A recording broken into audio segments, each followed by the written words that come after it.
आज सीखेंगे सम्मिश्र संक्रियाएं। सम्मिश्र संक्रियाओं का मतलब होता है कि एक साथ कई क्रियाएं होंगी।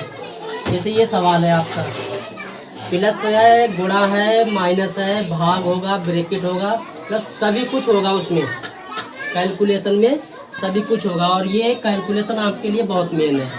जितने भी सवाल होते हैं कैलकुलेशन के, वो इसी के थ्रू होते हैं। किसके? ये बोर्ड मास के थ्रू। ठीक है। अंग्रेजी के शब्दों के पहले अक्षर BODMAS। बी से मतलब ब्रैकेट। ब्रैकेट आपके 3-4 प्रकार के होते हैं, वो एक लिखा नहीं हमने, रेखा कोष्ठक। ये ब्रैकेट आपको मिलेंगे सवालों में। उसके बाद ऑफ का मतलब होता है का, और का मतलब जैसे दो के बीच में जो सवाल में आएगा, ये का मतलब तो हम बता देंगे कि उसके मतलब होता है दो संख्याओं के बीच में गुणा होती है। और डी का मतलब होता है डिवीजन, भाग। एम का मतलब गुणा, मल्टीप्लिकेशन। ए से मतलब एडिक्शन, जोड़। एस से मतलब सब्ट्रैक्शन, मतलब घटाना। ठीक है। तो क्या करेंगे हम, ये क्रम के साथ चलते हैं। नंबर 1 पे, नंबर 2, नंबर 3, नंबर 4, 5, 6। कोई भी सवाल है, अगर उसमें पहले माइनस दिया है, फिर गुणा दिया है, फिर प्लस दिया है, और भी चिन्ह होंगे, तो उसमें क्या करेंगे हम, इसके अनुसार चलेंगे। ये नहीं कि पहले माइनस दिया है तो माइनस करेंगे, ये नहीं करेंगे। पहले इसके अनुसार चलेंगे। देखो इसमें क्या है, पहले ब्रैकेट है। इस वाले सवाल में कहीं पर ब्रैकेट है? नहीं है। ऑफ है? नहीं है। डिवीजन है? नहीं है। गुणा है। ठीक है। और गुणा किसके बीच में है? 5 और 7 के बीच में। 5 और 7 के बीच में। तो ये करेंगे हम। तो यहाँ पर लिखेंगे भी कौन सी क्रिया कर रहे हैं। ये क्रिया कौन सी कर रहे हैं? योग क्रिया, सॉरी, गुणा की क्रिया। गुणा की क्रिया। तो यहाँ लिखेंगे गुणा की क्रिया। और किसके किसके बीच में हो रही है? 5 और 7 के। तो इनकी गुणा की क्रिया कर दो। ये 28 आपका 28 रहेगा। 5 और 7 इनकी जब गुणा की क्रिया होगी तो क्या आएगा? 5 सत्ते 35। ये माइनस का चिन्ह माइनस ही रहेगा। 35 हो गए। और ये आपका प्लस का है तो 7 हो जाएंगे। अब देखो क्या है, ये गुणा की क्रिया होने के बाद में अब क्या आता है? जोड़ आता है। प्लस प्लस किसके बीच में है आपका? 35 और 7 के। 35 और 7 के। लेकिन तो यहाँ पर योग क्रिया करेंगे। और योग क्रिया के बाद में क्या करेंगे?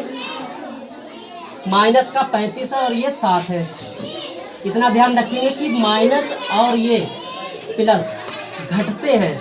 बताया था आपको, माइनस और प्लस घटते हैं, चिन्ह बड़े पद का आता है। तो 35 में से 7 कम हो जाएंगे, आपके कितने बचेंगे? 28, वो भी माइनस के। तो ये आपके 28 और ये माइनस के 28। अब क्या है लास्ट में? लास्ट में आया है आपका घटाव की क्रिया। तो घटाव की क्रिया कर दो। घटाव की क्रिया। अब 28 में से 28 कम कर दो, कितने बचेंगे? 0। ये हो गया आपका आंसर। भी कैलकुलेशन है, जो भी गणित हो आपकी। देखो इधर, ये 4 सवाल आपको करने हैं जो अभी समझाया है सम्मिश्र संक्रियाओं में। तो उसी तरह से करेंगे। क्रम में क्या क्या लिखा था? ब्रैकेट, फिर उसके बाद में ऑफ, फिर डिवीजन, फिर मल्टीप्लिकेशन, फिर एडिक्शन, फिर सब्ट्रैक्शन। तो उसमें उसी के अनुसार करेंगे। पहले सवाल में देख लेंगे चिन्ह काहे के दिए हैं आपके। प्लस दिया है और भाग। प्लस और भाग में इन दोनों में से पहले कौन आता है? बोलो।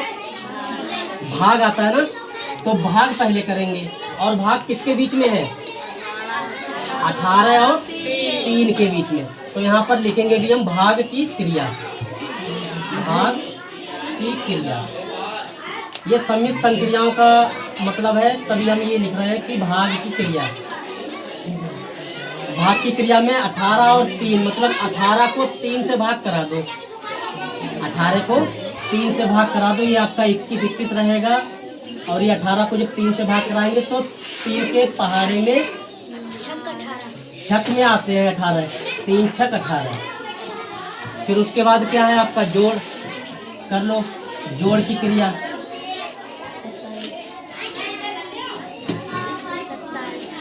जोड़ की क्रिया तो 21 और 6 कितने हो गए? 27। ये आपका आंसर आ गया। आया समझ में? अगला देखो दूसरा वाला सवाल, इसमें क्या है आपका माइनस है, फिर ब्रैकेट के अंदर गुणा है, फिर प्लस है। तो क्या करेंगे हम, सबसे पहले ब्रैकेट आता है तो ब्रैकेट के अंदर वाली क्रिया पहले कर लेंगे। तो यहाँ लिखेंगे हम ब्रैकेट की क्रिया, ब्रैकेट की क्रिया। ब्रैकेट की क्रिया में क्या है, 8 और 2 के बीच में गुणा है तो गुणा कर लो। ये 13 के 13 आएंगे आपके, 8 दूनी 16 के 16 आ जाएंगे, प्लस के 3। अब वही क्या करेंगे, जोड़। जोड़ किसके बीच में है? 16 और 3 के बीच में। लेकिन ये 16 तो माइनस का है तो क्या होगा, घटेगा और चिन्ह बड़े पद का आएगा।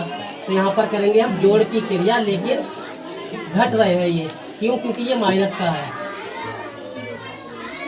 तो 16 में से 3 चले जाएंगे, आपके बचेंगे माइनस के 13। अब 13 में से 13 जाएंगे 0। ये कौन सी क्रिया हो गई? घटाव क्रिया। यहाँ पर घटाव क्रिया लिख दे। आया समझ में? इस तरह से ये वाला सवाल देखो, इसमें माइनस है और ब्रैकेट के अंदर आपके 2 चिन्ह हैं, एक माइनस है और एक भाग है। तो माइनस से पहले तो भाग होता है तो भाग पहले कराएंगे। 12 को 3 से भाग करा दो, कितने आएंगे? 4 आएंगे। ठीक, और ये 3 है आपका, यहाँ रफ का काम कर लो। यहाँ पर 3 पहले से ही है माइनस के, इसको जब इससे भाग कराएंगे तो 4 आ जाएंगे। अब 3 और माइनस के 4, ये 3 और ये माइनस के 4 है, ब्रैकेट के अंदर अब भी है ये। जब तक पूरा हल नहीं होगा, जब तक ब्रैकेट नहीं हटाएंगे, क्योंकि एक साथ क्रिया कर रहे हैं इन दोनों की। तो अब देखो क्या है, ये प्लस का है और ये माइनस का है, तो 3 में से 4 जाएंगे, माइनस का 1 बचेगा, क्योंकि माइनस बड़े पद का चिन्ह आता है। तो माइनस का 1, तो ये आपके 12 आ गए। और ये माइनस का, जब ब्रैकेट के अंदर माइनस का 1 आएगा और बाहर आपका पहले से ही माइनस है, तो क्या हो जाएगा, प्लस का 1 हो जाएगा, प्लस का 1 हो जाएगा। ठीक है, ये रफ का काम है, इतना कर लेना ये ऐसे। तो हमने क्या किया, यहाँ पर ब्रैकेट की क्रिया की ना, तो ब्रैकेट की क्रिया लिख देंगे यहाँ पर। अब 12 और 1 कितने आ गए आपके? 13। इस तरह से,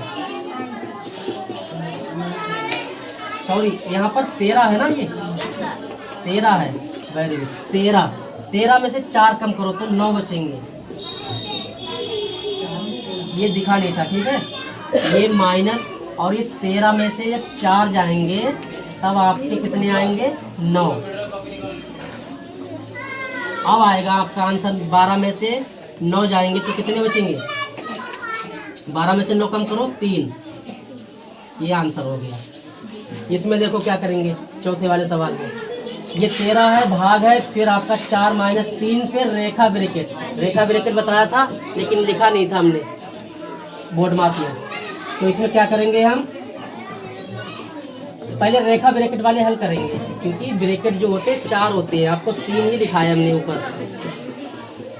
तो उसमें क्या करेंगे हम, रेखा ब्रैकेट वाले में बीच में क्या लगा है चिन्ह, माइनस है ना, तो 4 में से 3 कम कर दो। ये यहाँ पर क्या किया हमने, रेखा कोष्ठक वाले हल, रेखा की क्रिया की है ना, रेखा कोष्ठक की क्रिया, कोष्ठक की क्रिया। 4 में से 3 जाएंगे, 1 बचेगा। अब ये 13 को 1 से भाग कराना है। बताया था कि किसी भी संख्या को 1 से भाग कराएंगे तो वही संख्या आती है, वही संख्या आती है। आपके चारों सवाल हो गए, समझ में आए? यस।